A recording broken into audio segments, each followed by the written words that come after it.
का डाउट नट पर। बेटा जी बात कर रहे हैं यहाँ पर हमारा अध्याय जो स्टार्ट होने वाला है। आज से हम पूरा स्टार्ट कर देंगे कौन सा, कोशिका यानी जीवन की इकाई। लेकिन उससे पहले आज फिर से हम कुछ शाखाएं और पढ़ने वाले हैं जीव विज्ञान के अंतर्गत जो आती हैं। देखिए पिछले लेक्चर में मैंने आपको कुछ शाखाएं बताई थी, वो शाखाएं जो जंतु विज्ञान के अंतर्गत आती हैं। आज मैं कुछ और शाखाएं आपको बताने वाला हूं जो वनस्पति विज्ञान के अंतर्गत आती हैं। ठीक है, तो बेटा जी आज हम लोग पढ़ने वाले हैं जीव विज्ञान की शाखाएं जो हम लोग पिछली कक्षा में भी हम लोगों ने पढ़ी थी, आज भी पढ़ेंगे। उसके बाद लेकर आऊंगा क्विज और डीपीपी यानी डेली प्रैक्टिस जो आपको करनी है, उसके आपको प्रश्न दिए जाते हैं ऐप पर। आई होप आप सभी ने किए होंगे पिछले लेक्चर के। अब आज कुछ शाखाएं और जो बची हैं उनको खत्म करते हैं जल्दी से। तो बेटा जी आज जो शाखाएं जो हम पढ़ने वाले हैं, जीव विज्ञान मैंने आपको बता दिया था 2 शाखाओं से बना हुआ है, जंतु विज्ञान और वनस्पति विज्ञान। जंतु विज्ञान यानी जंतुओं का अध्ययन, वनस्पति विज्ञान यानी वनस्पतियों का अध्ययन, बॉटनी और जूलॉजी। बॉटनी की शाखाएं आज कुछ और पढ़ेंगे, जूलॉजी की हम ऑलरेडी पढ़ चुके हैं। हम जंतु विज्ञान की शाखाएं पढ़ लिए, 41 शाखाएं मैंने आपको बताई थी। आज मैं आपको कुछ वनस्पति विज्ञान की भी कुछ शाखाएं बताने वाला हूं। ठीक है, तो वनस्पति विज्ञान यानी बॉटनी की कुछ शाखाएं हम देखने वाले हैं, जिसमें सबसे पहली शाखा जो आ रही है उसका नाम है एग्रेस्टोलॉजी। अब एग्रेस्टोलॉजी का मतलब सीधा सीधा आपने याद रखना है, घास जो आपको दिखाई देती है, घासें दिखाई देती है, घासों का अध्ययन याद रखना। किसका? घासों का अध्ययन क्या कहलाता है? एग्रेस्टोलॉजी। सिंपल तरीके से याद रखना, कुछ भी नहीं है ऐसा इसमें। ठीक है, एग्रेस्टोलॉजी किसका? घासों का अध्ययन व उनका पालन। ठीक है, अध्ययन याद रखना सफिशिएंट होएगा। हिस्टोलॉजी बच्चे ये मैंने आपको पिछले भी लेक्चर में बताया था, हिस्टोलॉजी यानी ऊतकों का अध्ययन। अब देखिए ऊतक यानी कोशिकाओं का समूह जो एक निश्चित कार्य करता है, जंतुओं में भी है और वनस्पति में भी है। अब वनस्पति में जो ऊतक मिलेंगे उनका अध्ययन भी हिस्टोलॉजी यानी पादप हिस्टोलॉजी, और जंतुओं में जो ऊतक मिलेंगे उनका अध्ययन जंतु हिस्टोलॉजी। लेकिन हिस्टोलॉजी मतलब ऊतकों का अध्ययन। ठीक है, नेक्स्ट एंथोलॉजी। अब ये इंपॉर्टेंट है, इससे प्रश्न बनते हैं, याद रखना एंथोलॉजी से। ठीक है, क्या एंथोलॉजी है बेटा? फूलना नहीं, आपने फूलों का अध्ययन। अब आप जानते हैं कहीं ना कहीं वनस्पति जो है, पादप यानी पेड़ पौधे जो हैं, उनको हम 5 समूह में बांटते हैं। अगर आपने नाम सुना हो, थैलोफाइट, ब्रायोफाइट, टेरिडोफाइट, जिम्नोस्पर्म यानी अनावृत बीजी और एंजियोस्पर्म यानी आवृत बीजी। अब इन 5 समूह जो है ना बेटा, किसके? पादपों के। कौन कौन? वापस से बोल रहा हूं, thallophyte, bryophyte, pteridophyte, gymnosperm, angiosperm. इन 5 में से सिर्फ 5वां जो समूह था, कौन सा? एंजियोस्पर्म, आवृत बीजी, उन्हीं में ही मिलते हैं क्या? पुष्प यानी फूल। तो याद रखना फूलों का या पुष्पों का अध्ययन क्या कहलाता है? एंथोलॉजी। भूलना मत, ये प्रश्न बनता है। ठीक है, नेक्स्ट चौथा विज्ञान एनाटॉमी। ये मैंने आपको पहले भी बता दिया था क्या, कि आंतरिक संरचनाएं जो मिल रही हैं उनका अध्ययन क्या कहलाता है? एनाटॉमी।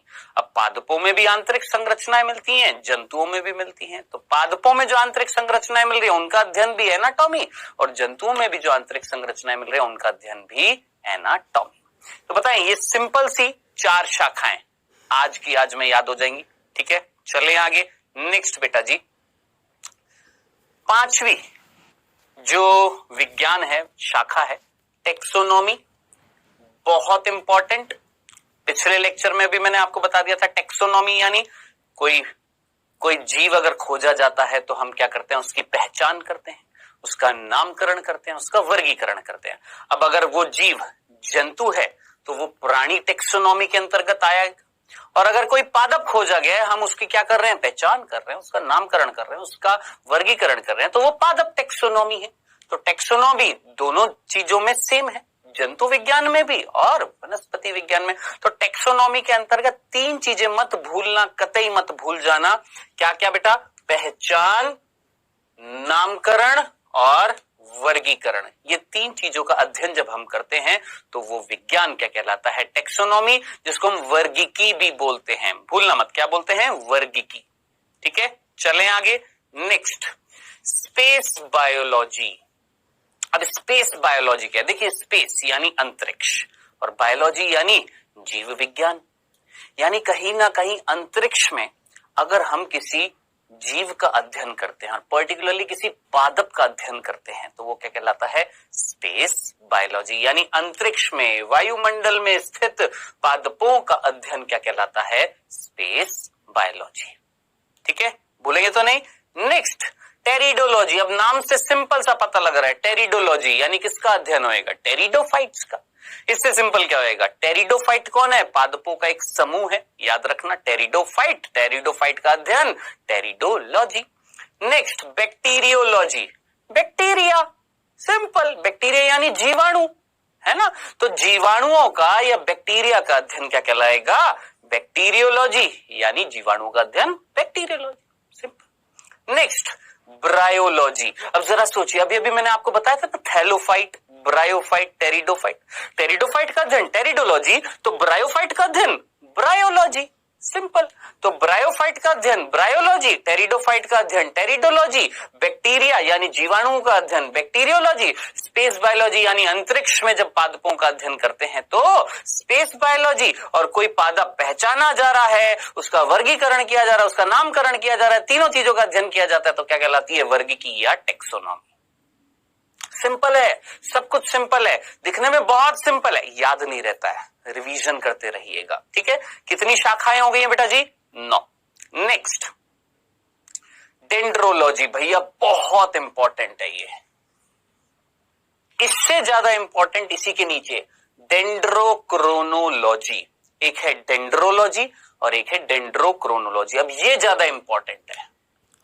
कौन सी? डेंड्रोक्रोनोलॉजी। अब देखिए, ध्यान से सुनिएगा।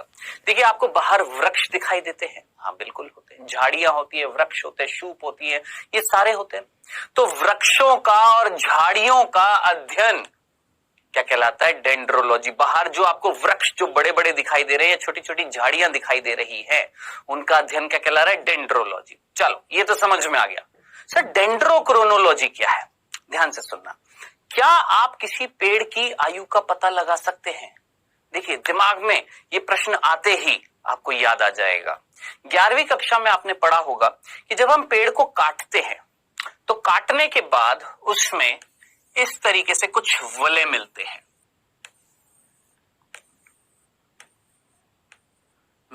कुछ रिंग्स मिलती हैं, कुछ वले मिलते हैं। ठीक है, हर एक वर्ष में, ध्यान से सुनना, हर एक वर्ष में एक वलय का निर्माण होता है। ठीक है, अब जरा सोचिए, अगर यहां पर 8 वलय हैं, इट मींस 8 वर्षों में इन 8 वलय का निर्माण हुआ है, यानी उस पेड़ की आयु कितने वर्ष हो जाएगी? 8 वर्ष। पैदा होते ही उसके अंदर, जैसे ही पैदा हुआ, पैदा होने के 1 वर्ष के अंतर्गत एक वलय बना, फिर अगले वर्ष एक और, फिर अगले वर्ष एक और, ऐसे करते करते करते करते हर वर्ष में एक वलय का निर्माण हो रहा है। यानी हर हैप्पी बर्थडे पर क्या मिल रही है? एक रिंग मिल रही है। जैसे हाथ में पहनते हैं ना रिंग, ऐसे ही हर बर्थडे पर एक वृक्ष को क्या मिल रही है? एक रिंग मिल रही है। तो अगर ऐसे 8 रिंग मिल रही है तो उस वृक्ष की आयु कितनी हो गई है? 8। इस प्रकार हम इन वलों को क्या बोलते हैं? इन वलों को वार्षिक वलय, क्या बोलते हैं? वार्षिक वलय बोलते हैं। इन वार्षिक वलों का जब हम अध्ययन करते हैं तो हमें पेड़ों की आयु का पता लगता है। ये अध्ययन करना क्या कहलाता है? डेंड्रोक्रोनोलॉजी, यानी वृक्षों की आयु का अध्ययन, जो हमें किससे पता लगता है? इन वलों से पता लगता है, जिनको हम वार्षिक वलय बोलते हैं। भूल मत जाना, क्या कहलाता है ये विज्ञान? पेड़ की आयु का पता लगाना वार्षिक वलय की सहायता से, डेंड्रोक्रोनोलॉजी। ठीक है, अब आप पूछेंगे सर ये वलय है क्या, किससे बने हुए? ये सब आएगा। ये कैम्बियम की रिंग होती है। अब आप बोलेंगे सर कैम्बियम क्या होता है? सब आएगा, टेंशन मत लेना। अभी एक एक करके बस हम छोटे छोटे बस जो लॉजी हैं, जो विज्ञान है, उनको देख रहे हैं, डीप में नहीं जा रहे हैं। जब चैप्टर्स आएंगे तो ये सारी चीजें आएंगी। ठीक है, तो डेंड्रोक्रोनोलॉजी क्लियर है, डेंड्रोलॉजी क्लियर है। Next, ecology. अब पारितंत्र, ठीक है, क्या बोलते हैं इसको? या पारिस्थितिकी बोल दीजिए, क्या बोलेंगे? पारिस्थितिकी। ठीक है, अब साहब ये पारिस्थितिकी या इकोलॉजी क्या है? ध्यान से सुनना बेटा, क्या मैं इसका इस्तेमाल कर रहा हूं? क्या मैं इसका इस्तेमाल कर रहा हूं स्लाइड चेंज करने के लिए? क्या मैं बोर्ड का इस्तेमाल कर रहा हूं? क्या मैं कैमरे का इस्तेमाल कर रहा हूं? क्या मैं लाइट का इस्तेमाल कर रहा हूं? क्या मैं एसी का इस्तेमाल कर रहा हूं? क्या मैं कंप्यूटर का इस्तेमाल कर रहा हूं? क्या मैं लैपटॉप का इस्तेमाल कर रहा हूं? क्या मैं मोबाइल का इस्तेमाल कर रहा हूं? ये सारी चीजें क्या है? सोचो, क्या ये सजीव है कि निर्जीव है? सोचो। आप बोलेंगे सर ये सारी चीजें जो आपने बोली है ये निर्जीव है, लेकिन मैं कौन हूं? मैं तो सजीव हूं। यानी कहीं ना कहीं सजीव निर्जीवों के साथ कुछ संबंध दिखा रहा है, दिखा रहा है ना। तो ये जो संबंध जो बैठ रहा है किसके बीच में? एक सजीव और उसके आसपास वातावरण में जो निर्जीव मिल रहे हैं, ये संबंध का जो अध्ययन जो है वो क्या कहलाता है? इकोलॉजी। तो किसी भी जीव का उसके वातावरण, अब वातावरण में क्या मिलेंगी? निर्जीव चीजें मिलेंगी। तो जीव और उसका वातावरण, वातावरण में क्या है? निर्जीव है। तो सजीवों का निर्जीवों के साथ क्या संबंध है? उस संबंध का अध्ययन क्या कहलाता है? इकोलॉजी यानी पारिस्थितिकी। सिंपल। चलें आगे, कंफ्यूजन तो नहीं था। Next, floriculture. आप मुझे बताएं, आपने देखा होगा नर्सरी होती है, नर्सरी देखिए, जहां पर लोग जो होते हैं वो पेड़ों को देते हैं, लोग खरीदते हैं नर्सरी में जाकर। क्या खरीदते हैं? पेड़ खरीदते हैं, है ना। कौन से पेड़ खरीदते हैं? ज्यादातर अपने घर में रखने के लिए कौन से होते हैं? वो सजावटी, ऐसे पेड़ जिनमें फूल लगे हुए हैं, ऐसे खरीदते हैं, अपने घर में रखते हैं, उनका विकास करते हैं, उनको पानी देते हैं ताकि वो फूल खिले रहे। तो ऐसे सजावटी फूलों का हम क्या करते हैं? संवर्धन करते हैं और उनका अध्ययन करते हैं। ये विज्ञान क्या कहलाता है? फ्लोरिकल्चर। तो फ्लोरिकल्चर क्या था? ऐसे पादपों को पालना, ऐसे पादपों को वृद्धि कराना या उनका अध्ययन करना जो जिनमें सजावटी क्या लगे हुए हैं? फूल लगे हुए हैं, वो क्या कहलाती है? फ्लोरिकल्चर। सिंपल सा था। चलें आगे। Next, forestry.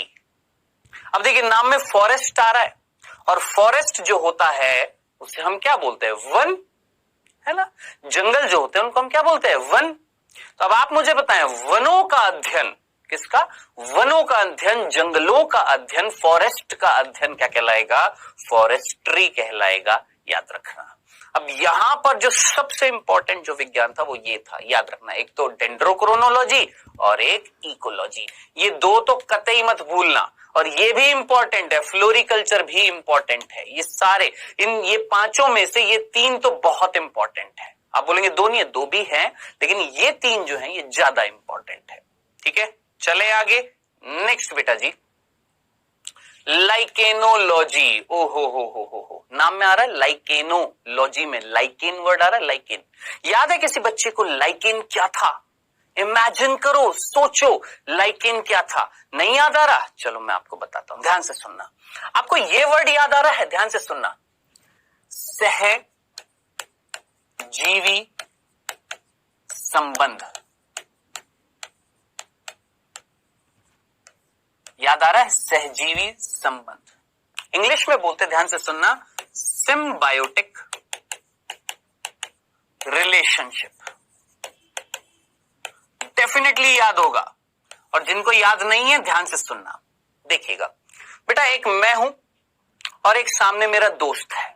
ठीक है, मेरे पास है क्रिकेट की बॉल। क्या है मेरे पास? क्रिकेट की बॉल। मेरे पास बैट नहीं है। क्या है मेरे पास? क्रिकेट की बॉल है। और मेरा जो दोस्त है ना, उसके पास है बैट और फुटबॉल। क्या बोला? मेरे पास क्या थी? क्रिकेट की बॉल। और मेरे दोस्त के पास क्या है? क्रिकेट का बैट है और फुटबॉल है। अब ना ही मैं क्रिकेट खेल सकता हूं, ना ही वो खेल पा रहा है, क्योंकि उसके पास बॉल जो है वो फुटबॉल है, क्रिकेट की बॉल नहीं है। तो हमने क्या किया? उसने अपनी फुटबॉल मुझे दी और मैंने अपनी क्रिकेट की बॉल उसे दी।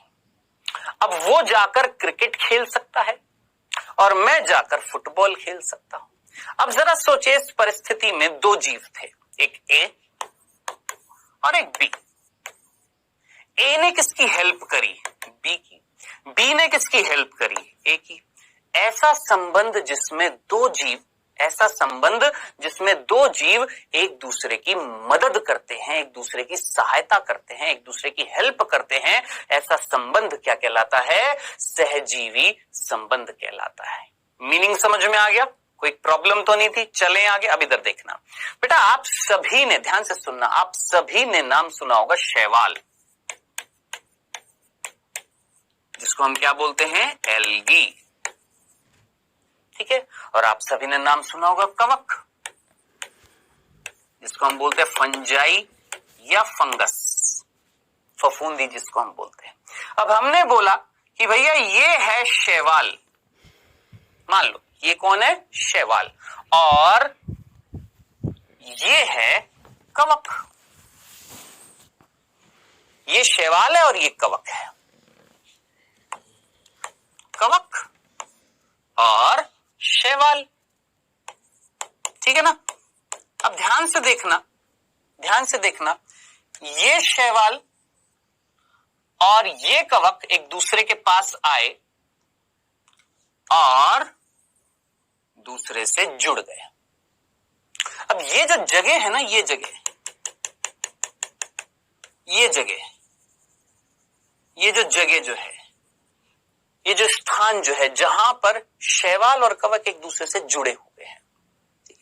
अब ये जो संरचना जो बनी है ना, जहां पर शैवाल और कवक एक दूसरे से जुड़े हुए, जहां शैवाल कवक की सहायता करने वाला है और कवक शैवालों की सहायता करने वाला है।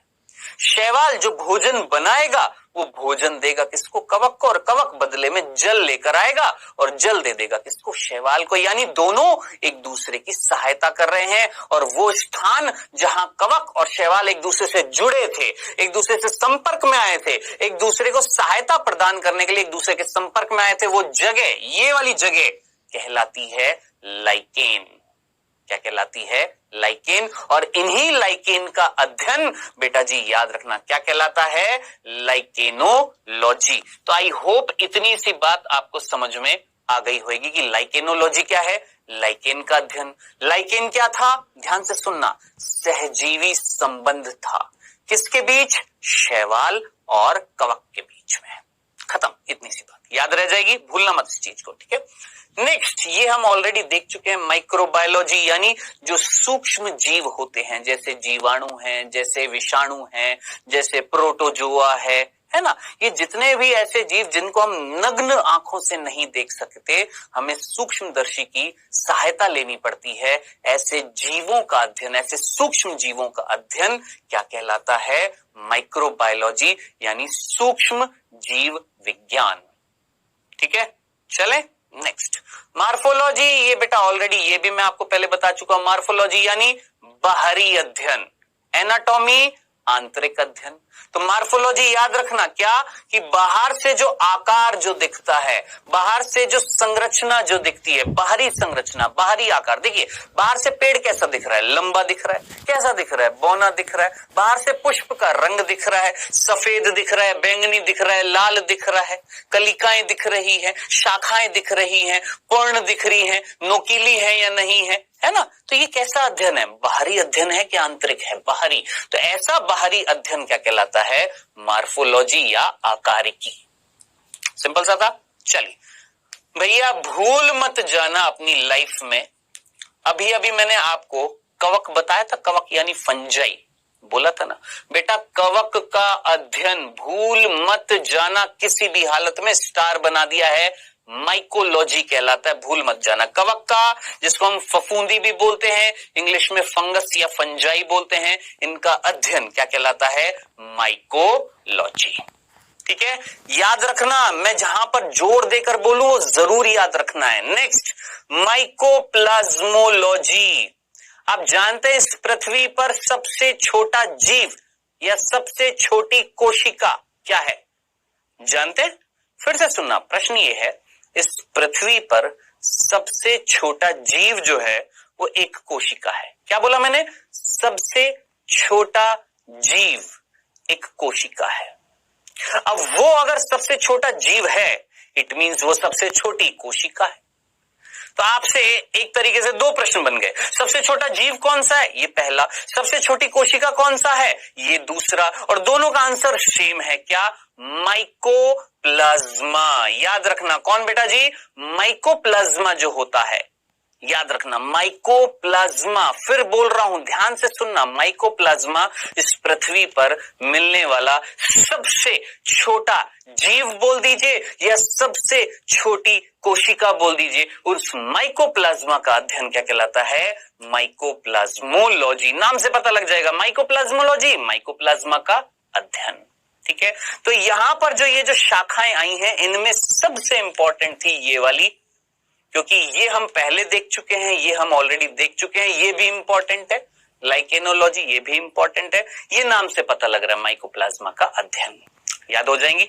चलें आगे, नेक्स्ट बेटा जी आइए, पेलियोबॉटनी। अब देखिए, थोड़ा सा वर्ड इंग्लिश का भी और थोड़ा सा हिंदी का भी है यहां पर। ठीक है, बॉटनी वर्ड समझ में आता है, बॉटनी यानी वनस्पति विज्ञान। अब यहां पर वर्ड जो आ रहा है पेलियो, आपको याद आ रहा है पिछली कक्षा में मैंने आपको पैलिएंटोलॉजी वर्ड बताया था। क्या बताया था, पैलिएंटोलॉजी। कितने बच्चों को याद है पैलिएंटोलॉजी क्या था, सोचो, दिमाग पर जोर डालो, पैलिएंटोलॉजी क्या था, दिमाग लगाएं, जीवाश्मों का अध्ययन। याद आ रहा है, फॉसिल्स, जीवाश्म, अवशेष, उनका अध्ययन क्या कहलाता है, पैलिएंटोलॉजी। अब पैलिएंटोलॉजी में मैंने पैलियो वर्ड निकाल लिया और उसके साथ बॉटनी जोड़ दिया। अब जरा सोचिए, ऐसे पादप जो 1000 वर्ष पहले दफन हो गए थे, ठीक है, उनके अगर मुझे अवशेष मिल रहे हैं, किसके, पादपों के, तो उन पादपों के अवशेषों का अध्ययन क्या कहलाएगा, पेलियो बॉटनी। तो याद रखना, पादप जीवाश्मों का या पादप के अवशेषों का जो अध्ययन होएगा वो क्या कहलाएगा, पेलियो बॉटनी। भूलना नहीं है, इंपॉर्टेंट है। Next, palynology. भैया बहुत बहुत इंपॉर्टेंट, नीट में प्रश्न बनता है और बहुत सिंपल सा। पेलिनोलॉजी, पेलिनो वर्ड आया है पोलन से, और आप अच्छे तरीके से जानते हैं पराग कण, जिनको हम क्या बोलते हैं, पोलन ग्रेन्स बोलते हैं ना। किसको बेटा, पराग कणों को हम क्या बोलते हैं, याद रखना, पोलन ग्रेन्स। ठीक है, अब हो सकता है आप में से ज्यादातर बच्चों को पता हो, लेकिन जिनको नहीं पता है ध्यान से सुनना। चलिए मैं ही आपसे प्रश्न पूछ लेता हूं, क्या पराग कण नर युग्मक हैं? आंसर दीजिएगा, जल्दी से बताइएगा। क्या पराग कण नर युग्मक हैं? क्या नर युग्मक है क्या? तो इसका आंसर है नहीं। अब जितने भी बच्चों ने हाँ बोला है, ध्यान से सुनना, पराग कण नर युग्मक नहीं है। और जिसने भी आपको ये बताया ना कि पराग कण नर युग्मक है, भैया उनसे जाकर कह देना नहीं, पराग कण नर युग्मक नहीं है। तो आप बोलेंगे फिर क्या है, पोलन ग्रेन्स क्या है? ये है नर युग्मकोद्भिद। क्या वर्ड बोला मैंने, नर युग्मकोद्भिद। अब क्या अंतर होता है नर युग्मक और नर युग्मकोद्भिद में? तो याद रखना, एक ऐसी संरचना जिसमें या जो उत्पन्न करे क्या, युग्मक, उसे हम बोलते हैं युग्मकोद्भिद। अब दिमाग लगाएं, पराग कण नर युग्मक नहीं है, नर युग्मकोद्भिद है। पराग कण जो होते हैं, पोलन ग्रेन्स जो होते हैं, उनके अंदर मिलते हैं क्या, नर युग्मक। तो याद रखना, ऐसी संरचना जिसके अंदर नर युग्मक, या मैं बोलूंगा ऐसी संरचना जिसके अंदर युग्मक उत्पन्न हुए, उसे हम बोलते हैं युग्मकोद्भिद। तो याद रखना, पराग कण जो होते हैं उनके अंदर होते हैं क्या, नर युग्मक। तो पराग कणों को बोला जाएगा नर युग्मकोद्भिद।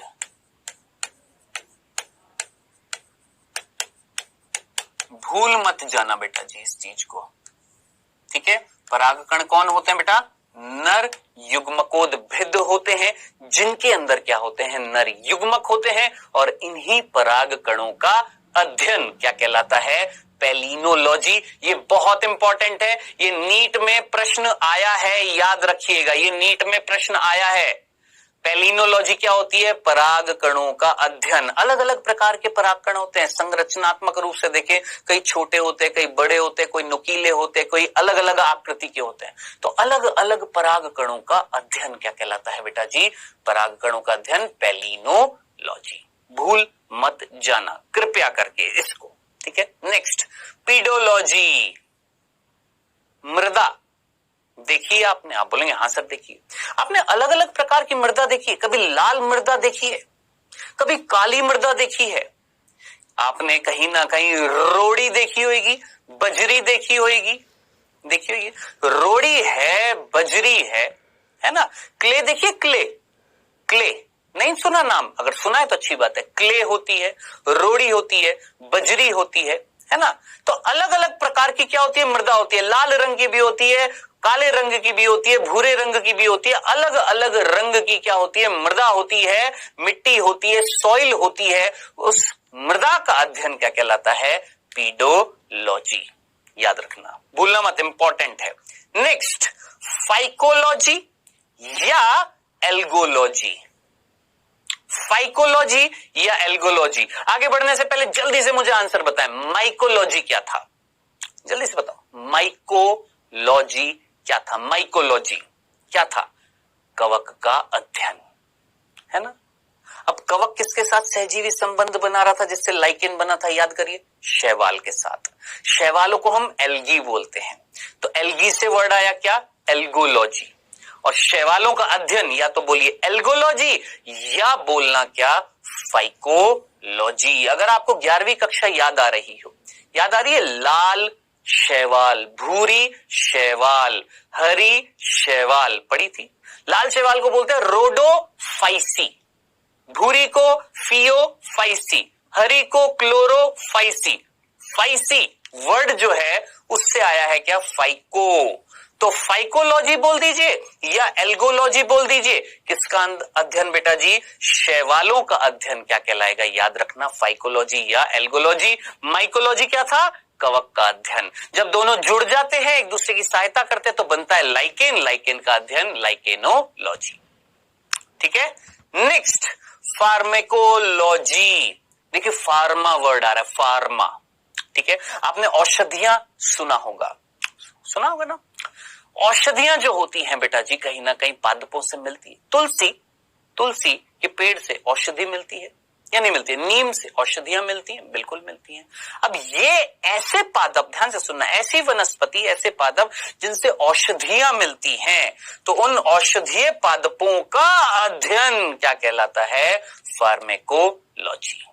सिंपल से याद रखना, ठीक है, भूलेंगे तो नहीं। तो ये थी बेटा जी हमारी 24 शाखाएं, खत्म नहीं हुई, अभी और है। चलें आगे, चलिए नेक्स्ट बेटा जी, बस इतनी ही है, यहां तक आखिरी है, ठीक है। पोमोलॉजी, बहुत बहुत इंपॉर्टेंट। पोमोलॉजी, फलों का अध्ययन। अब देखिए यहां पर है ना, कंफ्यूज मत हो जाना, फलों का और फूलों का, है ना। फलों का अध्ययन है पोमोलॉजी, और फूलों का अध्ययन क्या था? याद है? किसने कंसंट्रेशन से सुना? सोचिए, फूलों का अध्ययन क्या था? पुष्पों का अध्ययन क्या था? एंथोलॉजी। एंथोलॉजी फूलों का या पुष्पों का अध्ययन, फलों का अध्ययन पोमोलॉजी। और अगर ना याद रहे ना, आप जानते हैं इंग्लिश में अनार को क्या बोलते हैं? अनार को पोमीग्रेनेट। क्या बोलते हैं? पोमीग्रेनेट। तो अनार एक फल है, उसके शब्द में क्या आ रहा है? स्टार्टिंग में पोम आ रहा है, पोम, पोमीग्रेनेट में पोम आ रहा है, तो वहां से उठाना शब्द पोम। तो पोमोलॉजी अनार, अनार क्या है? फल, तो पोमोलॉजी क्या हो गया? फलों का अध्ययन, ठीक है, याद रखना। और एंथोलॉजी क्या था? पुष्पों का अध्ययन। सिंपल सा था। चलें आगे, नेक्स्ट, वायरोलॉजी। बहुत वैसे फेमस हो गया वायरस, कोरोना वायरस, विषाणु। तो विषाणुओं का अध्ययन बेटा जी याद रखना, वायरस का अध्ययन, वायरस की स्टडी, विषाणुओं का अध्ययन वायरोलॉजी, ठीक है। Next, horticulture. हाँ जी बेटा जी, ये बहुत इंपॉर्टेंट है, ध्यान से सुनना। हॉर्टिकल्चर से नीट में कई बार प्रश्न उठे हैं। क्या? फल का सब्जियों का तथा ऐसे पादप जिनको हम उद्यान में यानी खेतों में उगाते हैं, उनको उनका संवर्धन करते हैं, उनको बड़ा करते हैं और बेचते हैं और उनका अध्ययन भी करते हैं। किस किस का बेटा? फलों का, सब्जियों का, ऐसे पादपों का जिनको हम खेतों में उगाते हैं, उनका अध्ययन क्या कहलाता है? हॉर्टिकल्चर। नहीं है समझ में? फिर से देखो, फलों का, भाई मैंने अपने खेत में आम के पेड़ लगा रखे थे, मैं आम के पेड़ का अध्ययन कर रहा था। चलो, मैंने अपने खेत में गोभी उगा रखी थी, मैंने गोभी का अध्ययन किया। मैंने अपने खेत में कहीं ना कहीं सरसों उगा रखी थी, यानी ऐसे पादप जिनको मैं खेतों में लगा रहा हूं, ऐसे सब्जियां जिनको मैं अपने खेतों में लगा रहा हूं, ऐसे फल वाले पेड़ जिनको मैं अपने खेतों में लगा रहा हूं, उनका संवर्धन कर रहा हूं, उनको बड़ा कर रहा हूं, ऐसे पादपों का अध्ययन क्या कहलाता है? हॉर्टिकल्चर। इनका संवर्धन भी करना यानी इनको बड़ा भी करना, इनका विकास भी करना, इनसे फायदे भी उठाना और इनका अध्ययन भी करना क्या कहलाता है? हॉर्टिकल्चर। भूला नहीं है। नेक्स्ट, सिल्वीकल्चर, बहुत इंपॉर्टेंट है, बहुत। देखिए सारे इंपॉर्टेंट जो है मैं इन पे स्टार बनाता जा रहा हूं। क्या? देखिए, वन में वृक्ष होते हैं, हाँ बिल्कुल होते हैं। उन वृक्षों से आपको उत्पाद भी मिलते हैं या नहीं मिलते हैं? बिल्कुल मिलते हैं। मिलते हैं कि नहीं मिलते? वनों में वृक्ष हैं और वृक्षों से आपको उत्पाद भी मिल रहे हैं। आपको देवदार से लकड़ी नहीं मिलती है? मिलती है। फर्नीचर बनाते हैं नहीं बनाते हैं? बिल्कुल बनाते हैं। ठीक है, तो बेटा जी ऐसे पेड़ जो वनों में लगे हुए हैं, जंगलों में लगे हुए हैं और उनसे आपको उत्पाद मिल रहे हैं, ठीक है, ऐसे वनों में लगने वाले पेड़ों को आप बड़ा कर रहे हैं और साथ ही साथ उनका अध्ययन भी कर रहे हैं, ऐसा विज्ञान क्या कहलाता है? सिल्वीकल्चर। अब दोनों में फर्क क्या था? हॉर्टिकल्चर और सिल्वीकल्चर में फर्क क्या था? वहां पर देखिए ऐसे पादपों को उगा रहे थे जो आप अपने उद्यान में उगा रहे हैं, आप अपने गार्डन में उगा रहे हैं। जैसे आप अपने खेतों में क्या उगा रहे हैं? फल। आप अपने खेतों में क्या उगा रहे हैं? सब्जियां। आप अपने खेतों में क्या उगा रहे हैं? सरसों। ठीक है, अब जरा सोचिए, जंगलों में तो नहीं जाएंगे ना सरसों उगाने, जंगलों में तो नहीं जाएंगे ना गोभी उगाने, लेकिन जंगलों में ऐसे पेड़ मिल रहे हैं जिनसे भी उत्पाद मिलते हैं, है ना? तो ऐसे पादपों को उगाना और ऐसे पादपों से उत्पाद प्राप्त कर उनका अध्ययन करना क्या कहलाएगा? सिल्वीकल्चर। ठीक है, आखिरी विज्ञान, वनस्पति विज्ञान जो है उसका नाम है टिश्यू कल्चर। बेटा जी याद रखना, इसको हम ऊतक संवर्धन भी बोलते हैं। क्या बोलते हैं बेटा जी? याद रखना, इसको हम ऊतक संवर्धन भी बोलते हैं। बहुत सिंपल शब्द में मैं आपसे एक बात बताता हूं, क्या ध्यान से सुनना। मैंने क्या किया, एक पेड़ लिया, एक पेड़ की शाखा ले ली या पत्ती ले ली या उसका तना ले लिया या उसकी मूल ले ली यानी जड़ ले ली, उसका छोटा सा ऊतक निकाल लिया, छोटा सा, ठीक है, छोटा सा मामूली सा इतना सा ऊतक निकाल लिया यानी कोशिकाओं का समूह निकाल लिया, ले लिया। अब लेने के बाद मैंने क्या किया, एक गिलास लिया, गिलास, उसमें पानी डाल दिया, उस पानी में मैंने खनिज डाल दिए। खनिज समझ में आता है ना, कैल्शियम, मैग्नीशियम, बोरोन, ये सारे क्या कहला रहे हैं? क्या? खनिज, एलिमेंट्स, तत्व डाल दिए। हॉर्मोन्स भी डाल दिए। ठीक है, जैसे आपने 11th क्लास में पढ़े होंगे ऑक्सिन, जिबरेलिन, साइटोकाइनिन, ये क्या है? हॉर्मोन्स, पादप हॉर्मोन्स। तो मैंने क्या किया, मैंने खनिज डाल दिए, मैंने जल डाल दिया, मैंने हॉर्मोन्स डाल दिए और भी कई सारी चीजें डाल दी, यानी वो सारी चीजें डाली जो एक ऊतक की जो कोशिकाएं हैं उनको पोषण देंगी। ये छोटा सा ऊतक लिया और मैंने इस गिलास में डाल दिया। अब इस ऊतक की कोशिकाएं इस गिलास के अंदर जो भी चीजें हैं उनको यूज में लेंगी, उनको उपयोग में लेंगी, उनसे पोषण लेंगी और पोषण लेंगी तो अपनी संख्या को बढ़ाएंगी। संवर्धन का मतलब ही क्या होता है? बढ़ जाना, इंक्रीज हो जाना, संख्या में बढ़ जाना। अब जरा सोचिए, मैंने एक छोटा सा ऊतक लिया जिसमें थोड़ी सी कोशिकाएं थी, लेकिन जब मैंने उसको एक माध्यम में डाला, किसमें डाला? एक माध्यम में जो मैंने बनाया। ऐसा माध्यम क्या कहलाएगा? कृत्रिम माध्यम। ऐसे कृत्रिम माध्यम में अगर मैं किसी ऊतक को डालता हूं तो वो ऊतक बढ़ता है, उसकी कोशिकाओं की संख्या बढ़ती है। यही क्या कहलाता है? टिश्यू कल्चर, ऊतक संवर्धन। इसका अध्ययन क्या कहलाएगा? टिश्यू कल्चर, ऊतक संवर्धन। तो ये थी बेटा जी आई होप समझ में आ गई होंगी। 29 शाखाएं, मात्र 29 बताई है मैंने, ज्यादा नहीं बताई है। ध्यान से सुनना, जंतु विज्ञान में 41 बताई थी, वनस्पति विज्ञान में सिर्फ 29 बताई हैं। यानी कुल मिलाकर अगर मैं देखूं तो 70 शाखाएं मैंने आपको बताई हैं। ये 70 की 70 आपको याद होनी चाहिए A to Z, क्योंकि किसी भी अध्याय में यहां पर ये जो 70 विज्ञान मैंने आपको बताए हैं किसी भी चैप्टर में आ सकते हैं। ठीक है, तो A to Z आपको ये सारी चीजें याद होनी चाहिए। आई होप आप सभी ने अपनी कॉपी में, जो भी आपने कॉपी बना रखी है उसमें सभी ने ये लिख ली होंगी। ठीक है, चलें आगे। यहां तक कोई कंफ्यूजन तो नहीं था ना? पक्का? चलें आगे। चलिए बेटा जी आगे चलते हैं। अब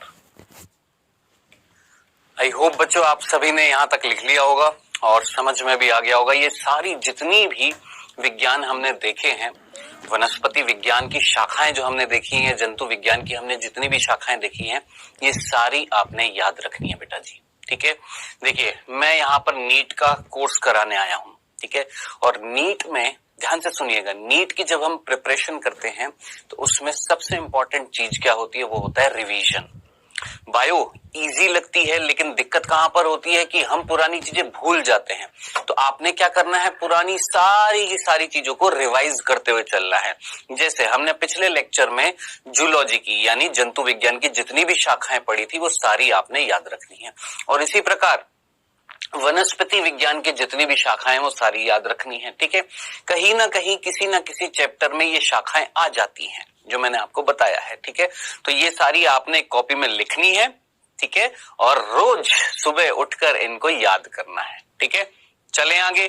तो बेटा जी अब हम स्टार्ट करने वाले हैं, ध्यान से सुनिएगा। अब हम प्रारंभ करने वाले हैं हमारा क्या अध्याय, जिसका नाम है कोशिका जीवन की इकाई। अब देखिए ये बहुत इंपॉर्टेंट अध्याय है। किसकी दृष्टि से? नीट की दृष्टि से। ठीक है, क्यों? क्योंकि इस अकेले चैप्टर से 3 से 4 प्रश्न आते हैं। ध्यान से सुनिएगा, क्या बोला मैंने? इस अकेले चैप्टर से, एकमात्र चैप्टर से 3 से 4 प्रश्न आ जाते हैं नीट के एग्जाम में। ठीक है, तो आपके पास कॉपी होगी, आपके पास पेन होगा, चैप्टर का नाम आपने लिख लिया होगा, ऊपर लिख दीजिए 3 to 4 क्वेश्चन, 3 से 4 प्रश्न इस चैप्टर से आते हैं। तो आपने ये चैप्टर बड़े आराम से, बड़े तसल्ली से एक एक बिंदु को याद करते हुए चलना है। ठीक है, अब आगे बढ़ने से पहले ना मैं आपको एक चीज बता दूं। क्या? कई बच्चे, ध्यान से सुनना, अलग अलग बोर्ड्स के होते हैं। कोई यूपी बोर्ड, कोई एमपी बोर्ड, कोई हरियाणा बोर्ड, कोई झारखंड बोर्ड, अलग अलग बोर्ड्स के होंगे, बिहार बोर्ड है ना, राजस्थान बोर्ड। लेकिन बेटा जी अब आप बोर्ड की प्रिपरेशन नहीं कर रहे हैं, आप प्रिपरेशन कर रहे हैं, तैयारी कर रहे हैं किसकी? नीट की, है ना। और ये बात बतानी बहुत जरूरी है, बहुत बहुत जरूरी है। क्या? कि नीट के एग्जाम में, ध्यान से सुनिएगा, ध्यान से सुनिएगा, नीट के एग्जाम में बायो में, बायोलॉजी में, जीव विज्ञान में जो 90 प्रश्न आते हैं, ये 90 के 90 प्रश्न आपकी एनसीईआरटी से आते हैं। कान खोलकर सुन लीजिएगा, किससे आते हैं? एनसीईआरटी से आते हैं।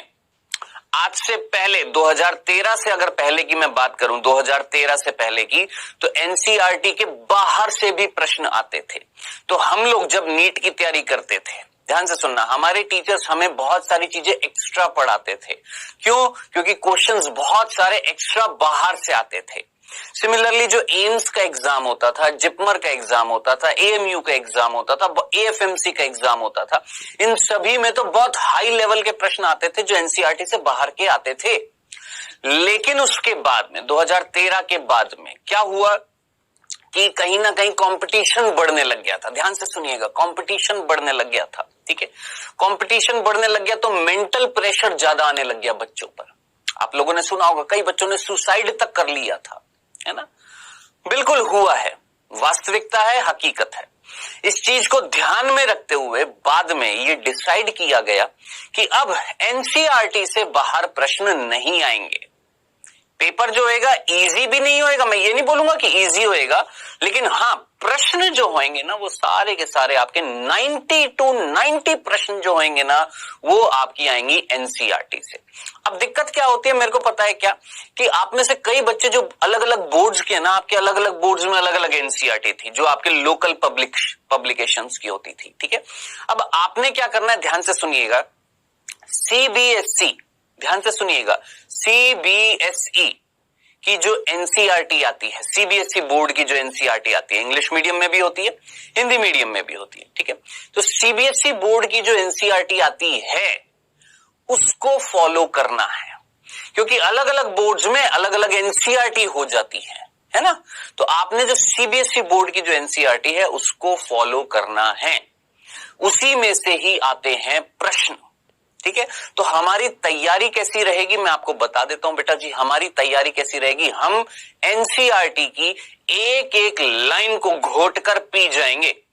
सुबह दूध के साथ, रात को दूध के साथ आपने एनसीईआरटी की 2-2 गोलियां लेनी है सुबह से शाम तक, ठीक है। तो बेटा जी आपने एनसीईआरटी को घोट कर पी जाना है, ये बात समझ लेना, ठान लेना इस चीज को, क्योंकि आपके 90 के 90 प्रश्न जो हैं वो एनसीईआरटी से आते हैं। हाँ, अगर आपका मकसद है कि सर मुझे ज्यादा नॉलेज चाहिए, सर मुझे और भी पढ़ना है, मोस्ट वेलकम, कोई दिक्कत नहीं है, आप बुक्स उठाएं, बहुत सारी बुक्स हैं, लेकिन उसका अभी फायदा नहीं होगा, बाद में फायदा होगा। जब आप हायर कॉलेजेस में जाएंगे तब वहां पर फायदा होता है। लेकिन अभी के लिए हमारा एम क्या है, हमारा फोकस क्या है, हमें क्या करना है? क्या हमें सीधा कॉलेज में जाना है या पहले क्लियर भी तो करना पड़ेगा ना नीट का एग्जाम? तो नीट का एग्जाम क्लियर करने के लिए बेटा जी एनसीईआरटी को फॉलो करना है, एनसीईआरटी की एक एक लाइन को पढ़ना है, जो इंपॉर्टेंट होएगी मैं हाईलाइट कर कर लाऊंगा। मैं आपको तरीका भी बता देता हूं मैं कैसे पढ़ाने वाला हूं। मैं एनसीईआरटी लेकर आऊंगा, ठीक है, और एनसीईआरटी की एक एक लाइन को आपको समझाऊंगा, उसको आपने समझना है, और जो इंपॉर्टेंट लाइन होगी उसको मैं हाईलाइट कर कर लाऊंगा, हाईलाइटेड होगी कि वो लाइन तो आपने कतई भूलनी नहीं है। मैं गारंटी ले रहा हूं, मैं गारंटी ले रहा हूं, आप चाहे लिखित में लेंगे कि मैं लिखित में भी देने के लिए तैयार हूं। अगर जिस तरीके से प्रिपरेशन आपकी कराई जाएगी यहां पर, अगर आपने वैसी प्रिपरेशन करी, जो हाईलाइटेड पोर्शन है उनको पढ़ा, एक एक चीज, एक एक बिंदु को याद रखा, कोई रोक ही नहीं सकता भैया आपको नीट का एग्जाम क्लियर करने से, ठीक है। तो बेटा जी पहला चैप्टर स्टार्ट करने वाले हैं हमारी नीट की प्रिपरेशन का, और वो है कोशिका।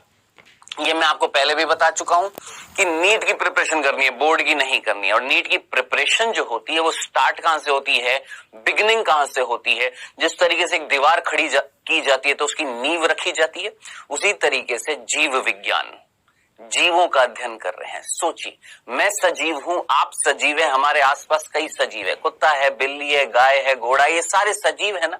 तो जितने भी सजीव हैं, जितने भी लिविंग है, उन सभी का जीवन शुरुआत होती है किससे, एक कोशिका से। तो जरा सोचिए, कोशिका को मैं क्या बोलूंगा, जीवन की आधारभूत इकाई बोलूंगा या नहीं बोलूंगा? सोचिए, जीवन की आधारभूत इकाई किसे कहा जाएगा बेटा जी? कोशिका को। क्यों? क्योंकि जीवन की शुरुआत किससे हो रही है भैया? कोशिका से हो रही है, ठीक है। दूसरा, आपने ये लाइन रटी होगी 11वीं कक्षा में कि कोशिका सभी सजीवों की संरचनात्मक और क्रियात्मक इकाई है। मैं बिल्कुल मना नहीं करूंगा, हाँ बिल्कुल है। जरा सोचिए, मेरी संरचना कौन बना रहा है? मैं किससे बना हुआ? कोशिका से।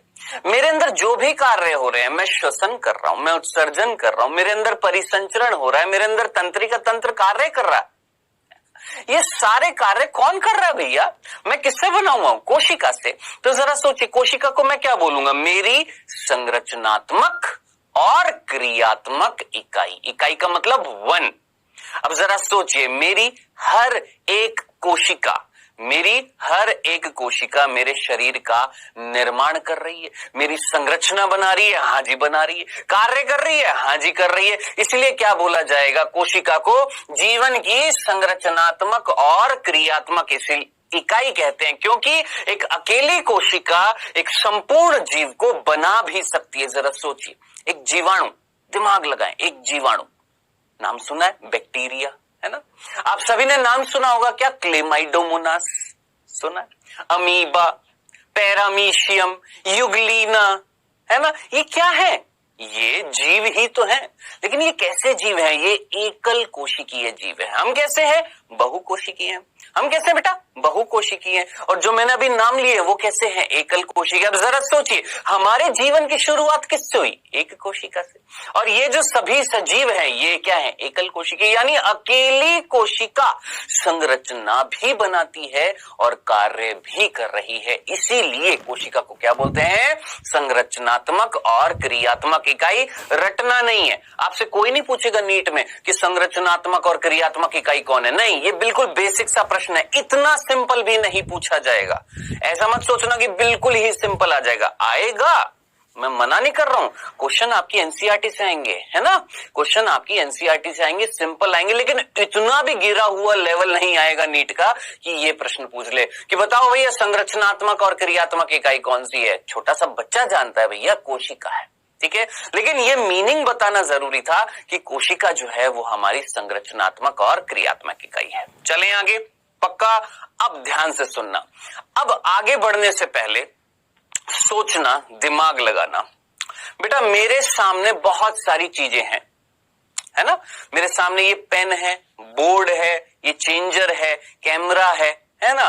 पंखा है, एसी है, लाइटें हैं, मॉनिटर है, कीबोर्ड है ना? सब कुछ है, बहुत कुछ सारी चीजें हैं मेरे सामने। सोचिए सारी की सारी चीजें क्या हैं? दिमाग लगाएं।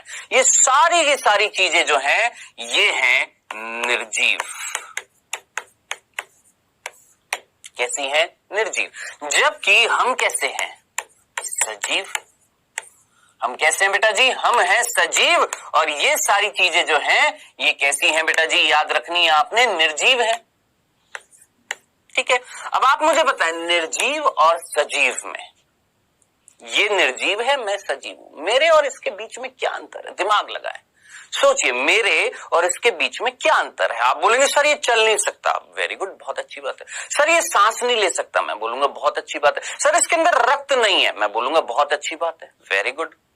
सर ये संवेदनाओं को ग्रहण नहीं कर सकता कि गरम गरम लगाएगा तो हट जाएगा, नहीं ये नहीं कर सकता। हम करते हैं? हाँ करते हैं, हम संवेदनाओं को ग्रहण करते हैं, है ना? बहुत सारे अंतर है ना किसके बीच में? सजीवों और निर्जीवों के बीच में बहुत सारे अंतर है, लेकिन सबसे पहला अंतर जो सजीवों को निर्जीवों से अलग करता है वो है कोशिका।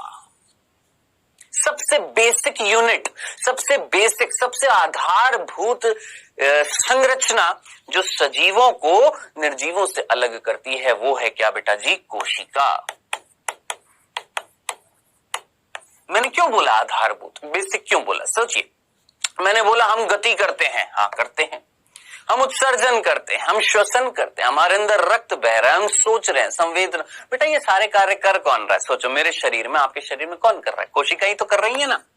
तो सबसे पहला अंतर क्या हुआ सजीवों और निर्जीवों के बीच में? कि निर्जीव में इसमें कोशिका थोड़ी ना है, इसमें कोशिका है, किसमें? सजीवों में, ठीक है। तो हम बात करने वाले किसके बारे में? कोशिका के बारे में। अब आगे चलने से पहले ध्यान से सुनना, अब इस चैप्टर को हम स्टार्ट करने वाले हैं, या मैं बोलूंगा स्टार्ट कर ही दिया है। हमने बात कर रहे हैं कोशिका की, हमने सिंपल सी बात करी, कोशिका जो है संरचनात्मक और क्रियात्मक इकाई है किसी भी सजीव की, ठीक है। एक जीवन की शुरुआत जो होती है एक कोशिका से होती है, इसलिए हम इसको क्या बोलते हैं? आधारभूत इकाई भी बोलते हैं। भैया सजीवों में मिल रही है कोशिका, निर्जीवों में नहीं मिल रही है क्या? कोशिका, ठीक है, सिंपल सा था। अब सबसे पहला प्रश्न आपसे पूछा जाए, ध्यान से सुनना, कि ये कोशिका जो है इसका अध्ययन क्या कहलाता है? ये जो कोशिका जो होती है इनका अध्ययन क्या कहलाता है? अब सोचिए, मैंने आपको बहुत सारे विज्ञान बताए हैं और मेरे ख्याल से एक एक बच्चे को याद होना चाहिए कोशिका का अध्ययन, सेल्स की स्टडी क्या कहलाती है। सोचिए जल्दी से, फटाफट दिमाग लगाएं, फटाफट जल्दी से सोचिए कोशिका का अध्ययन क्या कहलाता है। जिनको याद है वेरी गुड, जिनको याद नहीं है बेटा पढ़ना स्टार्ट कर दीजिए। क्या कहलाता है? साइटोलॉजी।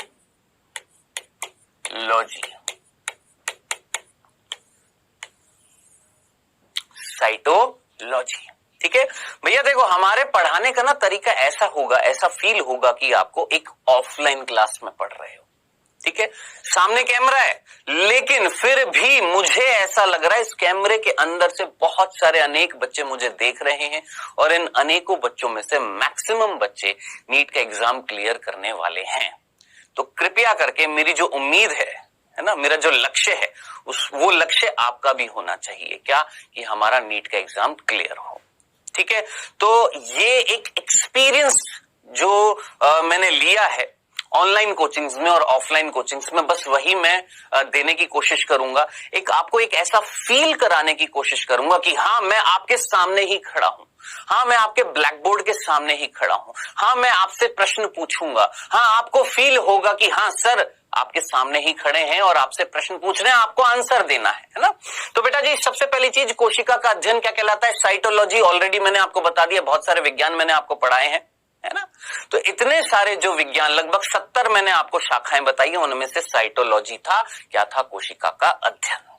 ठीक है, अब क्वेश्चन आ रहा है कि साइटोलॉजी समझ में आता है, कोशिका का अध्ययन, सर ये कोशिका की खोज किसने करी है? पूछेंगे ना सर, ये कोशिका की खोज किसने करी है? तो अब हम देखने वाले हैं बेटा जी कोशिका की खोज, कि कौन से वैज्ञानिक थे जिन्होंने सबसे पहले कोशिका की खोज करी, कौन से वैज्ञानिक थे जिन्होंने कोशिका के बारे में बताया, कौन से वैज्ञानिक है जिन्हें साइटोलॉजी का जनक कहा जाता है। ये सुनते दिमाग में कोई साइंटिस्ट का नाम आया होगा ना, पक्का आया होगा ना, अभी बता रहा हूं। लेकिन उससे पहले इसको देखो, ये एनिमेशन दिख रहा है, इस एनिमेशन में आपको ये क्या दिख रहा है? ये कौन है? आप बोलेंगे सर ये तो सूक्ष्मदर्शी है, माइक्रोस्कोप है ना। तो बेटा कहीं ना कहीं अगर मुझे कोशिका को देखना है, आप लोगों में से भी कईयों ने प्रयोगशाला में कोशिका को देखा होगा ना। तो अगर कोशिका को देखना है तो किसका सहारा लेना पड़ेगा? सूक्ष्मदर्शी का लेना पड़ेगा कि नहीं लेना पड़ेगा? आप बोलेंगे हाँ सर बिल्कुल लेना पड़ेगा। किसका सहारा? सूक्ष्मदर्शी का। लेकिन आगे बढ़ने से पहले मैं आपसे एक और प्रश्न पूछ लेता हूं, क्या हमेशा कोशिका को देखने के लिए माइक्रोस्कोप की जरूरत पड़ती है? कोई ऐसी कोशिका बता सकते जो बिना माइक्रोस्कोप के हम अपनी सीधा आंखों से देख ले? दिमाग लगाएं, कोई ऐसी कोशिका जिसको देखने के लिए इस यंत्र की जरूरत ही ना हो, हम सीधा अपनी आंखों से किसको देख लें? कोशिका को देख लें। बता सकते हैं? सोचिए कौन सी ऐसी कोशिका है जिसको हम सीधा अपनी आंखों से देख सकते हैं। अगर आंसर पता है तो वेल डन, वेरी गुड। अगर नहीं पता, आइए मैं आपको बताता हूं, ध्यान से सुनना। पहला प्रश्न इंपॉर्टेंट है, ध्यान से सुनना। इस पृथ्वी पर सबसे बड़ी कोशिका, सोचिए इस पृथ्वी पर सबसे बड़ी कोशिका कौन सी है? अगर आप जानते हैं तो अच्छी बात है, नहीं जानते तो आंसर भी याद रखना बेटा इसका।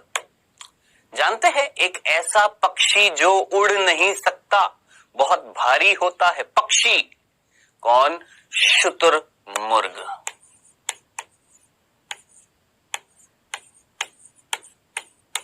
याद रखना, शुतुरमुर्ग का अंडा जो होता है बच्चे, याद रखना कौन? ऑस्ट्रिच होता है, ऑस्ट्रिच। शुतुरमुर्ग क्या है? ये एक पक्षी है, याद रखना, भूल मत जाना। ये कौन है बेटा? एक पक्षी है और इसका जो अंडा जो होता है वो बहुत बड़ी कोशिका होता है। अब जरा इमेजिन करो, शुतुरमुर्ग का अंडा इतना बड़ा होता है, इतना बड़ा।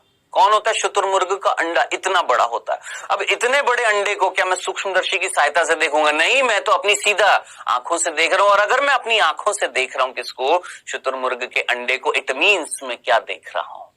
मैं कोशिका देख रहा हूं। यानी कुछ कोशिकाएं बड़ी होती हैं जिनको हम अपनी आंखों से देख देते हैं, लेकिन ये भी याद रखना, अधिकतम कोशिकाएं जो होती हैं छोटी होती हैं, सूक्ष्म होती हैं। उनको देखने के लिए सूक्ष्मदर्शी की जरूरत होती है। ठीक है, सिंपल सा था। चलें आगे। अब देखिए, पृथ्वी पर अगर हमने बात करी है सबसे बड़ी कोशिका, तो दूसरा प्रश्न भी बनेगा, सर आपने सबसे बड़ी कोशिका बता दी तो सबसे छोटी कोशिका भी बता दो। चलो जी, पृथ्वी पर सबसे छोटी कोशिका, पृथ्वी पर सबसे छोटी कोशिका। ठीक है, अब पृथ्वी पर सबसे छोटी कोशिका कौन है? तो ये भी आपने याद रखना बेटा जी। अगर आपको पता है, सैल्यूट है आपको, मतलब वेल डन, हैट्स ऑफ, बहुत अच्छे। अगर नहीं याद है तो टेंशन लेने की जरूरत नहीं है, हम एक एक चीज को कवर करेंगे, ठीक है बेटा जी। ध्यान से सुनिएगा, ध्यान से सुनिएगा। मैं एकदम से भगाना स्टार्ट नहीं करूंगा, पहले एक बेस बनाना पड़ेगा, इस चीज को समझना। मैं एकदम से फटाफट फटाफट फटाफट फटाफट सारे चैप्टर एकदम खत्म कराता जाऊं, उसका फायदा नहीं होएगा।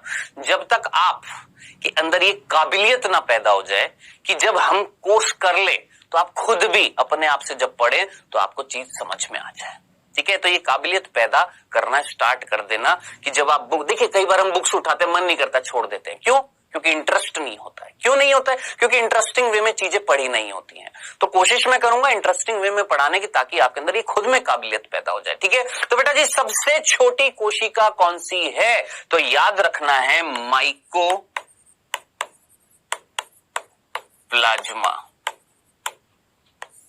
याद रखना है, कौन बेटा? माइकोप्लाज्मा सबसे छोटी कोशिका है और शुतुरमुर्ग का अंडा सबसे बड़ी कोशिका है इस पृथ्वी पर, ठीक है। चलें आगे, कंफ्यूजन तो नहीं था, पक्का चले ना? चलिए अब आगे चलते हैं। अब हम बात करते हैं कि भैया कोशिका की खोज किसने करी है, कौन से वैज्ञानिक हैं, क्या क्या खोज करी। आइएगा, ध्यान से सुनिएगा बेटा। देखिए कई सारे वैज्ञानिक कोशिका की खोज से संबंधित हैं, लेकिन हम ना साइटोलॉजी का जनक किसे कहते हैं, ध्यान से सुनना। सबसे पहला वैज्ञानिक जो हम देखने वाले हैं उसका नाम है रॉबर्ट हुक। सबसे पहला वैज्ञानिक कौन सा देखने वाले हैं? Robert Hooke. इनको बेटा जी हम बोलते हैं साइटोलॉजी का जनक, साइटोलॉजी के फादर ऑफ साइटोलॉजी, साइटोलॉजी का जनक। अब क्यों बोलते हैं? इन्होंने आखिर क्या किया, है ना? तो ध्यान से सुनना, ध्यान से सुनना। इन्होंने सर्वप्रथम कोशिका के बारे में बताया। सबसे पहले कोशिका के बारे में किसने बताया था? रॉबर्ट हुक ने, ठीक है।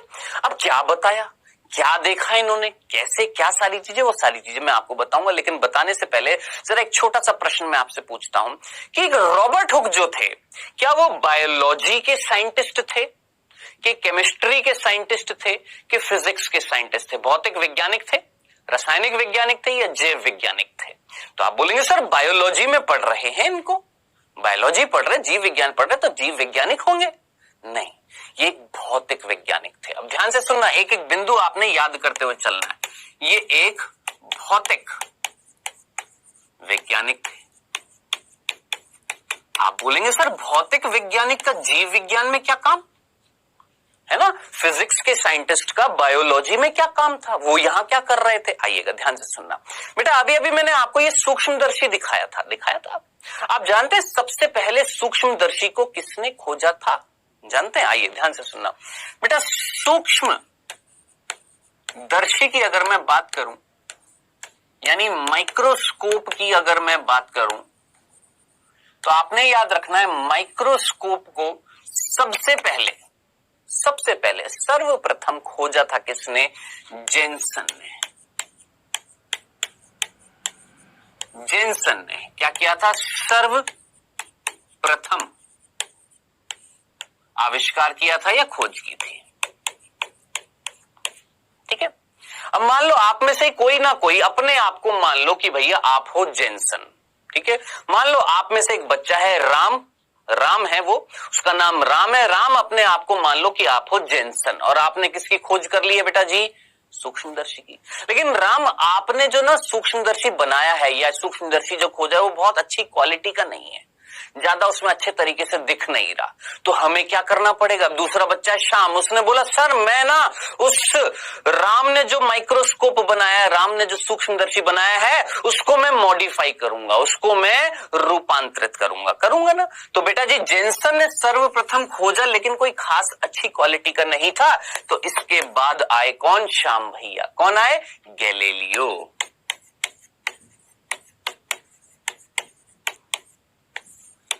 तो गैलीलियो वो थे, शाम नहीं थे। जस्ट एक एग्जांपल समझाने के लिए कि जेन्सन ने सबसे पहले खोज की, लेकिन अच्छी क्वालिटी का नहीं था, तो उस सूक्ष्मदर्शी को, उस माइक्रोस्कोप को क्या करना पड़ेगा, मॉडिफाई करना पड़ेगा। तो भैया किसने मॉडिफाई किया, गैलीलियो ने किया।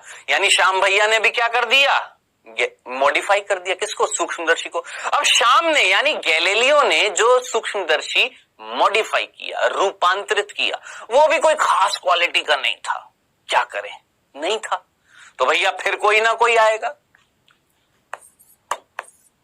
ठीक है, अब कौन आया, अब आए हमारे रॉबर्ट हुक।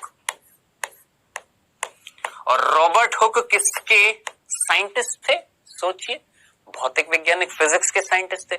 इंस्ट्रूमेंट, ये क्या है कि यंत्र ही तो है, कौन, सूक्ष्मदर्शी। उस यंत्र को बस इन्होंने मॉडिफाई किया, किसने, रॉबर्ट हुक ने। ठीक है, तो आपने याद रखना है, सबसे पहले सूक्ष्मदर्शी की खोज किसने करी है, जेन्सन ने। फिर जेन्सन के बाद गैलीलियो ने इसको क्या किया, मॉडिफाई किया। मॉडिफाई का मतलब रूपांतरित किया।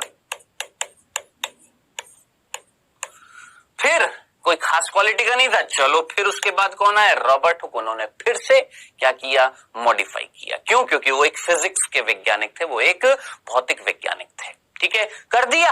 किसको रूपांतरित किया, आप बोलेंगे सर रॉबर्ट हुक ने सूक्ष्मदर्शी को एक तरीके से वापस से निर्मित किया। ठीक है, अब देखिएगा बेटा जी, हम बात कर रहे हैं रॉबर्ट हुक की, वो एक भौतिक वैज्ञानिक थे। उन्होंने क्या किया भैया, उन्होंने सूक्ष्मदर्शी को मॉडिफाई किया।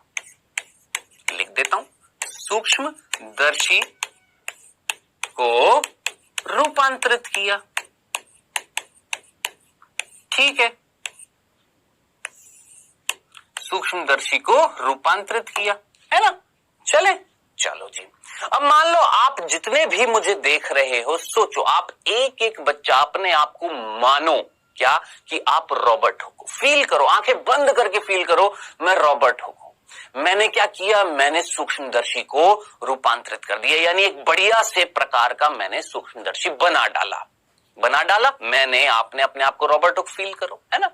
अब आप जरा सोचिए, अगर मैं रॉबर्ट हुक, मैं अपने ऊपर ले रहा हूं, मैं एक रॉबर्ट हुक, ठीक है, मैंने सूक्ष्मदर्शी को रूपांतरित कर दिया, मॉडिफाई कर दिया। अब आप जरा सोचिए, क्या मेरा मन नहीं करेगा, मेरा मन नहीं करेगा उस सूक्ष्मदर्शी जो मैंने मॉडिफाई किया, रूपांतरित किया, उसे मैं किसी चीज को देखूं, करेगा ना।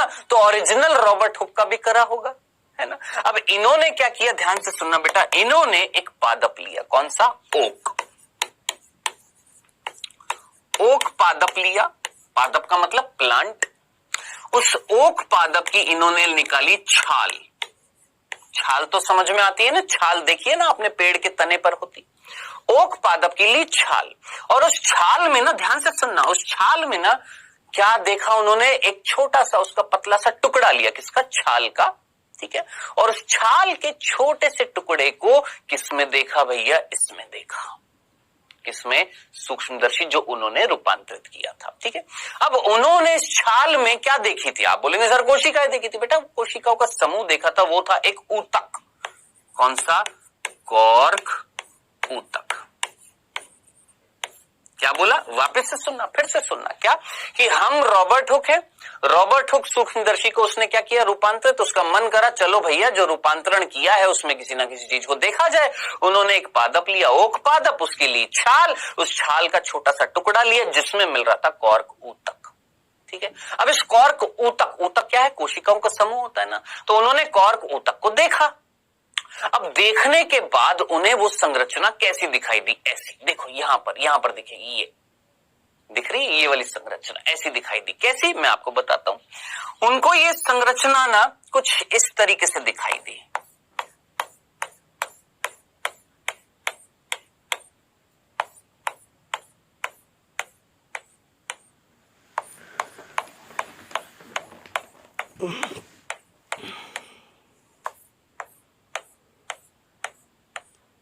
देखिए बेटा जी, कुछ ऐसी संरचना उन्हें सूक्ष्मदर्शी में दिखाई दी थी। ठीक है, अब ये संरचना जब उन्हें सूक्ष्मदर्शी में दिखाई दी, उन्हें लगा अरे ये क्या दिख रहा है, ये तो एक मधुमक्खी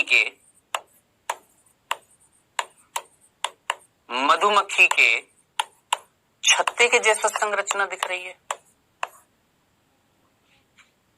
मधुमक्खी के छत्ते के समान संरचना दिखी या नहीं दिखी? आप बोलेंगे हाँ सर बिल्कुल, मधुमक्खी के छत्ते के समान संरचना थी, है ना। अब ये जो मधुमक्खी के छत्ते के समान उन्हें संरचना दिखाई दी सूक्ष्मदर्शी में, तो इस संरचना को कितने बिंदु हो गए जरा सोचिए। रॉबर्ट हुक में 4 भौतिक वैज्ञानिक थे, सूक्ष्मदर्शी को रूपांतरित किया। ओक पादप की छाल में कौरकुतक को उन्होंने देखा तो ऐसा दिखाई दिया। कैसा दिखाई दिया भैया? मधुमक्खी के छत्ते के समान संरचना दिखाई दी। अब ये जो संरचना जो थी, ध्यान से सुनना, ये जो संरचना थी, ध्यान से सुनना, 5वां बिंदु A, B, C, D और E, 5वां बिंदु ध्यान से सुनना। ये जो संरचना उनको दिखाई दी, उन्होंने इस संरचना को नाम दिया, नामकरण करा। किसका? इस संरचना का। ये जो संरचना उनको दिखाई दी है बेटा, इस संरचना को उन्होंने नाम दिया। क्या नाम दिया? याद रखना, सेल नहीं, सेल नहीं दिया। क्या? सेल्यूली। क्या नाम दिया? याद रखना, सेल्यूली। तो सेल्यूली नाम दिया, लेकिन बाद में इन्होंने ही ना, रॉबर्ट हुक ने बोला बहुत बड़ा नाम है, काम करते इसको थोड़ा सा छोटा करते हैं। क्या? बाद में इन्होंने ही, रॉबर्ट हुक ने ही नाम दे दिया क्या? सेल।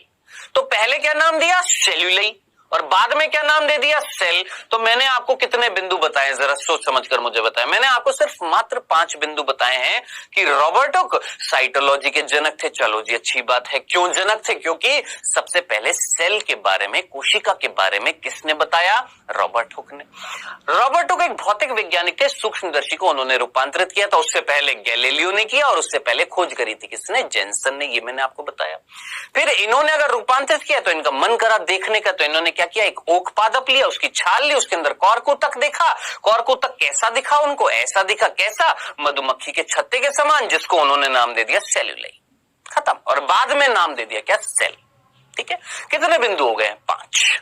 चले अब बेटा जी ये, अब देखिए अभी तो 5 बिंदु है, 2 बिंदु और बाकी है। ठीक है, आइए अब बेटा ये जो सारे बिंदु मैंने आपको बताया रॉबर्ट हुक से संबंधित, ध्यान से सुनना, ये सारा का सारा कार्य रॉबर्ट हुक ने, ध्यान से सुनना, ये सारा का सारा कार्य रॉबर्ट हुक ने, वैज्ञानिक है ना, सोचिए मैं एक वैज्ञानिक हूं, हाँ हूं, मैं वास्तव में हूं, ठीक है। मैं अगर कोई चीज खोज करता हूं, ध्यान से सुनना, अगर मैं किसी चीज की खोज करता हूं तो क्या मेरा फर्ज नहीं बनेगा कि मैं दुनिया को बताऊं, मेरी वाहवाही हो, दुनिया को ज्ञान मिले, दुनिया लोगों को पता लगे, होएगा ना। तो बेटा इनका भी तो मन करा होगा कि भैया मैंने किसी चीज की खोज करी है, लो दुनिया देखो मैंने ये देखा है, करा होगा ना। तो इन्होंने क्या किया, तो बेटा इन्होंने जितनी भी सारी चीजें खोजी, कि इन्होंने बताया कि मधुमक्खी के छत्ते के समान संरचना है, इन्होंने देखा कि वो जो मधुमक्खी के छत्ते के समान संरचना, उनको इन्होंने क्या नाम दिया, कोशिका दिया, किससे देखा, क्या देखा, कहां देखा, वो सारी चीजें इन्होंने बताई लोगों को। अब ऐसा तो नहीं है कि गली गली जाकर ढिंडोरा पीटेंगे कि आज मैंने सेल देखी, आज मैंने कोशिका देखी, नहीं ना। इन्होंने बेटा ध्यान से सुना, इन्होंने 1665 में एक पुस्तक, ध्यान से सुनना, एक पुस्तक प्रतिपादित करी, एक पुस्तक प्रतिपादित करी। प्रतिपादित का मतलब मैं बोलूंगा पब्लिश करी, है ना। उस पुस्तक का नाम भूलना नहीं है आपने, उस पुस्तक का नाम था बेटा जी माइक्रोग्राफिया।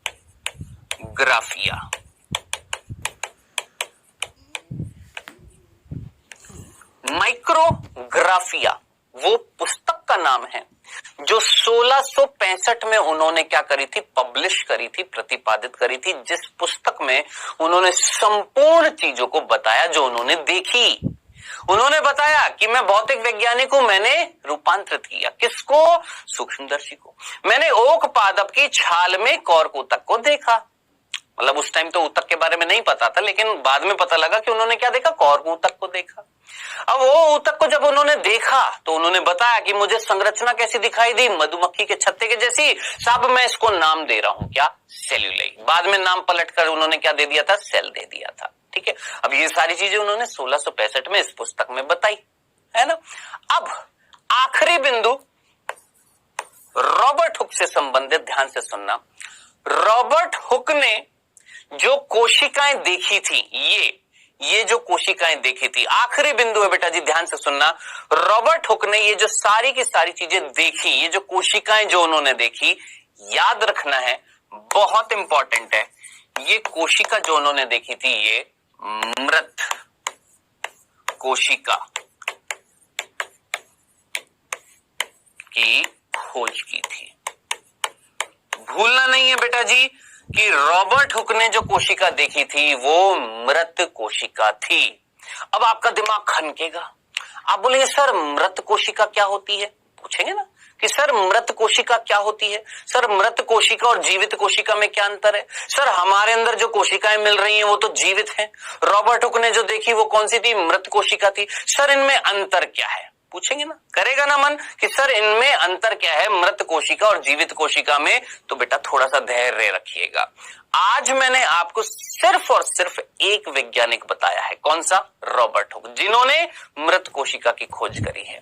और हो सकता है आप में से मैक्सिमम बच्चे ये जो आज मैंने बताया है जानते हो, मुझे पता है जानते हो, लेकिन टेंशन लेने की जरूरत नहीं है, हमें सबको साथ में लेकर चलना है, साथ में सबका साथ होएगा, सबका विकास होएगा, सबका नीट में सिलेक्शन होएगा, तो भैया बहुत बढ़िया होएगा। ठीक है, तो बेसिक चीजों को याद रखना है, चीजों को सिंपल याद रखना है, कॉम्प्लेक्स नहीं बनाना है, जटिल नहीं बनाना है, सिंपल तरीके से याद रखना है, रिवाइज करना है। ठीक है, याद रखना रॉबर्ट हुक ने कौन सी कोशिका की खोज करी है, मृत।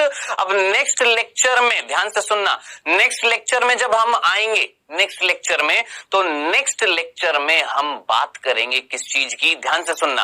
रॉबर्ट हुक के बारे में हमने संपूर्ण जानकारी ले ली, अब इसके बाद और भी तो वैज्ञानिक है ना, कौन सा वैज्ञानिक है जिसने जीवित कोशिका की खोज करी, कौन सा वैज्ञानिक है जिसने जीवित कोशिका की खोज कौन से सन में करी, कौन सी जीवित कोशिका खोजी, जीवित कोशिका और मृत कोशिका में क्या अंतर है, जो अंतर है उसकी खोज कौन से वैज्ञानिकों ने करी, कोशिका सिद्धांत क्या था, ये सारी चीजें हम पढ़ेंगे बेटा जी नेक्स्ट लेक्चर में।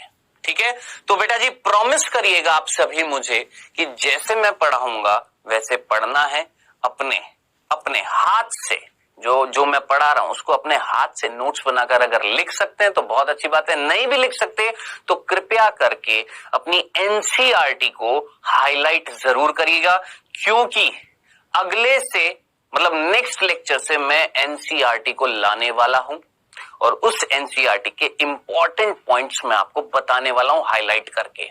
ठीक है, समझ में आ गया।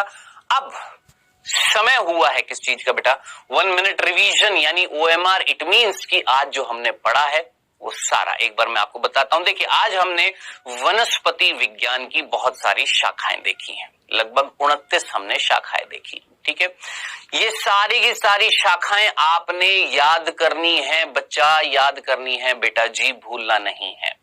ठीक है, दूसरा फिर हमने चैप्टर हमारा अध्याय स्टार्ट कर दिया, कौन सा, कोशिका जीवन की इकाई। हम जानते हैं कोशिका हमारे जीवन की इकाई है, जीवन की इकाई यानी एक, यानी जीवन की शुरुआत किससे हुई है, एक, किससे, कोशिका से। हमारी संरचनात्मक आधार है और क्रियात्मक आधार है कौन, कोशिका।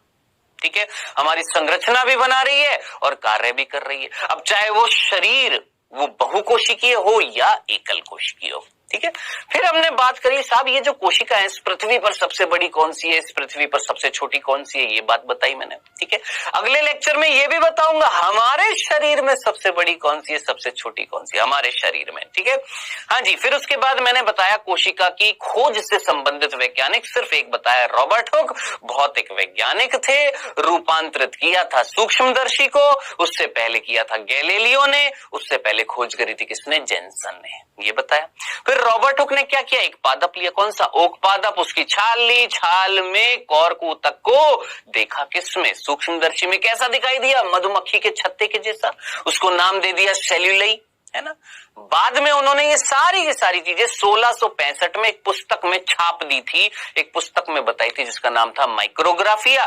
लेकिन एक और इंपॉर्टेंट चीज इन्होंने, रॉबर्ट हुक ने जो कोशिका खोजी थी वो थी मृत कोशिका, डेड सेल्स थी, याद रखना है। ठीक है, चलें आगे। अब समय हुआ है बेटा जी किस चीज का, आपके क्विज का। पहला प्रश्न ध्यान से सुनना, जो प्रश्न आने वाले हैं वो विज्ञान, जो मैंने आपको बताया ना बहुत सारे ढेर सारे, उनसे संबंधित है। ठीक है, तो पहला प्रश्न आपकी स्क्रीन पर आता हुआ फर्स्ट, कवक का अध्ययन कहलाता है, किसका अध्ययन बेटा जी, कवक का अध्ययन कहलाता है। Mycology, lichenology, pomology, phycology. सोचिए, कवक का अध्ययन, फफूंदी का अध्ययन क्या कहलाता है, दिमाग लगाएं। और यह प्रश्न आपकी नीट में आया हुआ है, कवक का अध्ययन क्या कहलाता है।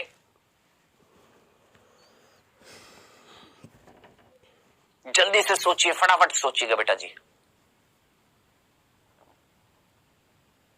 चलिए दूसरा प्रश्न बच्चों, शैवालों का अध्ययन क्या कहलाता है। यह भी प्रश्न आया हुआ है नीट में, शैवालों का अध्ययन क्या कहलाता है। Mycology, lichenology, pomology, phycology.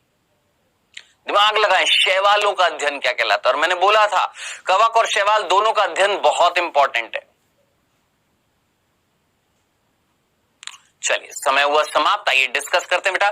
पहला प्रश्न था बच्चों, कवक यानी फंगस यानी फफूंदी, इनका अध्ययन क्या कहलाता है। तो भूल मत जाना कतई, माइकोलॉजी। और जिन बच्चों ने सही लगाया है इट मींस फुल कंसंट्रेशन से सुन रहे हैं। जिन्होंने सही नहीं लगाया बेटा कंसंट्रेशन से पढ़ना स्टार्ट करें, गौर से पढ़ना, एक स्टार्टिंग से लेकर एंड तक क्लास को देखें। ठीक है, दूसरा प्रश्न था शैवालों का अध्ययन क्या कहलाता है। तो याद करिए, मैंने आपको बताया था रोडोफाइसी, फियोफाइसी, क्लोरोफाइसी। फाइसी वर्ड किससे आया था, फाइको, और फाइकोलॉजी का मतलब क्या होता है, शैवालों का अध्ययन। ठीक है, तो ये था बेटा जी आपका सिंपल सा क्विज। ठीक है, अब आपको डीपीपी कहां मिलेगी, डेली प्रैक्टिस पेपर। आपको नीचे जाना है, होमवर्क सेक्शन में जाना है, वहां पर आपको डीपीपी मिलेंगी, प्रश्न होंगे वो सारे सॉल्व करिएगा। ठीक है, अब बेटा जी नेक्स्ट लेक्चर में मिलेंगे तो वही पढ़ेंगे क्या, कोशिका जीवन की इकाई, जिसमें हम वैज्ञानिकों की बात करने वाले हैं, बहुत सारी चीजों की बात करने वाले हैं, और साथ ही साथ प्रोकैरियोटिक कोशिका कोशिश करेंगे स्टार्ट करते हम। ठीक है, तो मिलेंगे बेटा जी नेक्स्ट लेक्चर में। इसी तरीके से पढ़ते रहिए, मुस्कुराते रहिए और आगे बढ़ते रहिए। बहुत बहुत धन्यवाद।